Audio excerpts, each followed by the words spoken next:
Where's Lutnick? He's over here, sir, to the right. You can get over here. I'm looking for Lutnick. Howard Lutnick, great. Secretary Robert F. Kennedy Jr., CMS Administrator, Mehmet Oz, Medicare Administrator Chris Plump, and the FDA Commissioner Marty McCary, and I just want to thank them all. They've been working hard on many, many things. I think this is one of the biggest medical announcements that this office has ever made, because we're talking about price reductions, as you'll see in a couple of minutes, that are incredible. For many years, Americans have paid the highest prices anywhere in the world for prescription drugs. They paid far more, 10 times, 13 times, 15 times more than other countries for the exact same product. A major reason is that the American consumers have been subsidizing research and development costs for the entire planet. They put all of that on us, and yet they were the beneficiaries too. So it's being changed as of today. The United States had just 4% of the world's population and consumers, only 13% of all prescription drugs, yet pharmaceutical companies make 75% of their profits from the United States. So think of that. We have 4% of the market, 13% of prescription drugs, and yet, Albert, I didn't know you were that violent. I'm surprised you're agreeing to this. I'm getting better. No, he's doing the right thing. Thank you. And yet they make 75% of their profits from the American customers, so it's something.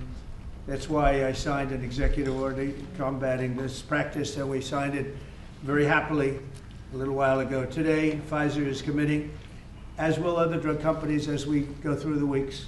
But Pfizer is truly one of the biggest in the world and one of the greatest in the world. Today, Pfizer is committing to offer all of their prescription medications to Medicaid, and it will be at the most favored nation's prices. It's going to have a huge impact on bringing Medicaid costs down like nothing else. I told you that in my first term, I was so proud of the fact that for the first time in 28 years, drug prices came down. And I had a news conference that I explained it was 1/10 of 1%, but it was down. And here we're talking about, in one case, over 1,000%. This is a critical step forward to our work and to improve health care, and hardworking, low-income Americans, especially low-income Americans, will be helped so greatly. In addition, Pfizer is agreeing to provide some of their most popular current medications to all consumers at heavily discounted prices of anywhere between 50 and even 100%, and that's off the price.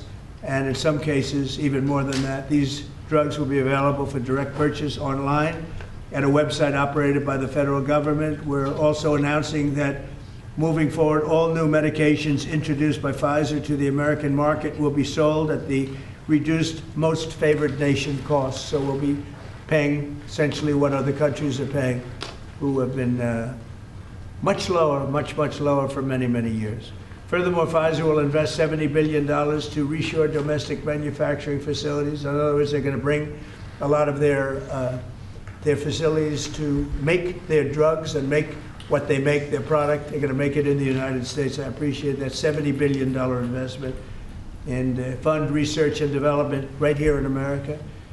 We're working with other major pharmaceutical companies to secure similar agreements. Everyone understands that the status quo where Americans pay more for drugs, prescription drugs, and they pay more than foreign countries who take advantage of us in many other ways, although not so many anymore. I think we've pretty well got that stopped, right? I think so. We've stopped that, but they took advantage of a lot of other presidents, that I can tell you. But we're making this pay to be very unacceptable, what they've done in the past. That's why my administration is also taking historic action to investigate the unfair and discriminatory trade practices of other countries that extort our pharmaceutical makers to shift costs onto the American consumer. They say, no, give us a price, a very low price, and just charge the American consumer, charge it to the U.S. The United States is done subsidizing the health care of the rest of the world. It's a big thing. I can't tell you how big this is. And I was all set to go on a first term, but then you had the COVID, and we had to focus on that. But I said, I want to get back here, because this is, you're talking about 14, 15, 1,600% reductions in some cases.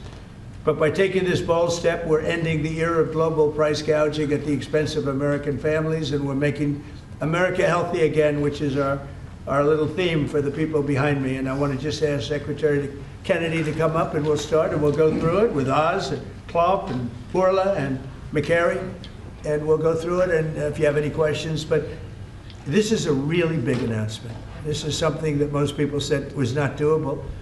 And other countries are going along because we told them that if you don't go along, you know, they didn't have to go along, but if they didn't go along, we were going to put extra tariffs on those countries, and we were going to charge them the amount of money that they should be paying for the reduction in costs. So I think we had a pretty good negotiating position. So Bobby, I'd like you to speak about this, and what a great job, and thank you very much.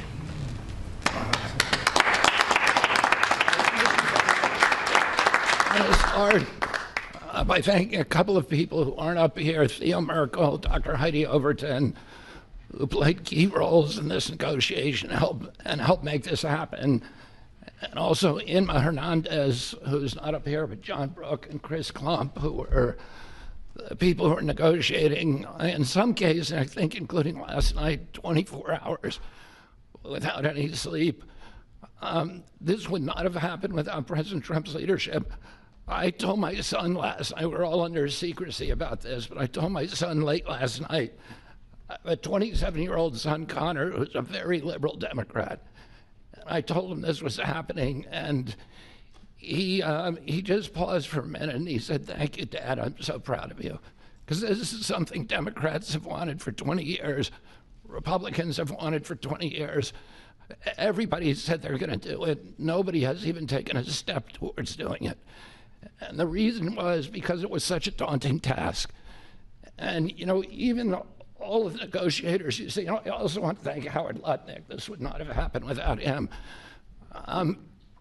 But even all of the negotiators here and all the people at HHS and at the White House team, all we could see was all the reasons that this couldn't happen.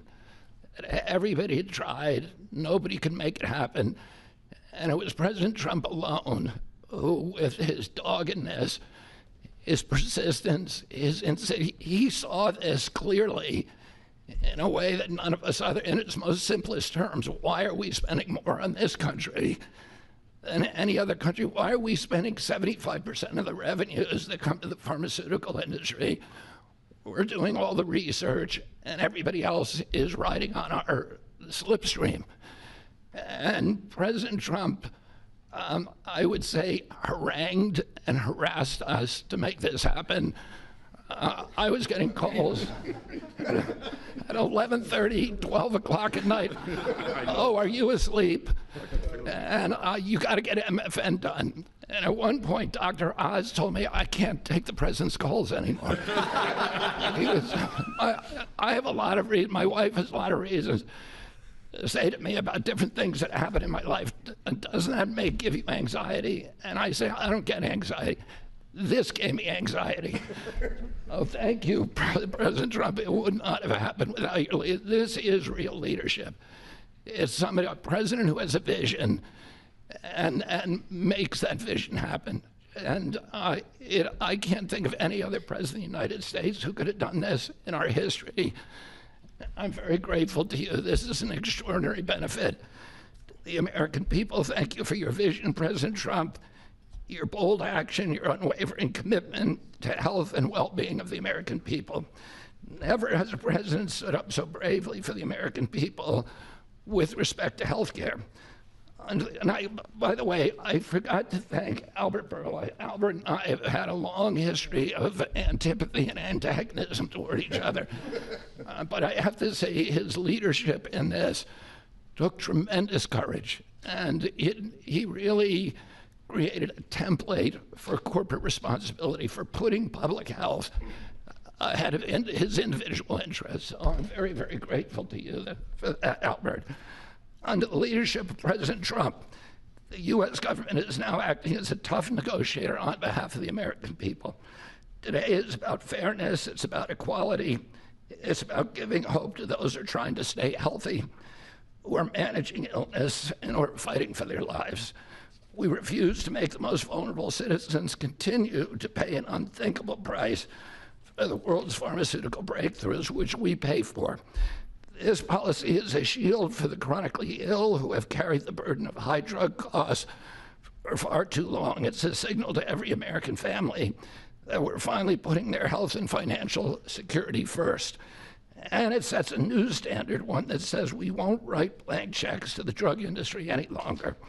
No family should ever be forced to choose between filling a prescription and putting food on the table. Americans should not be gouged paying 300 or 400 or 1,000% more than people in other countries for the exact same drug, many times manufactured in the same factory in New Jersey and sold in Great Britain for 1/10 the price that it's being sold for here. This weekend, I was with some friends up in Martha's Vineyard, and an old friend, one of my oldest friends, his wife and daughter have a chronic disease. And that chronic disease last year cost $150,000 to treat.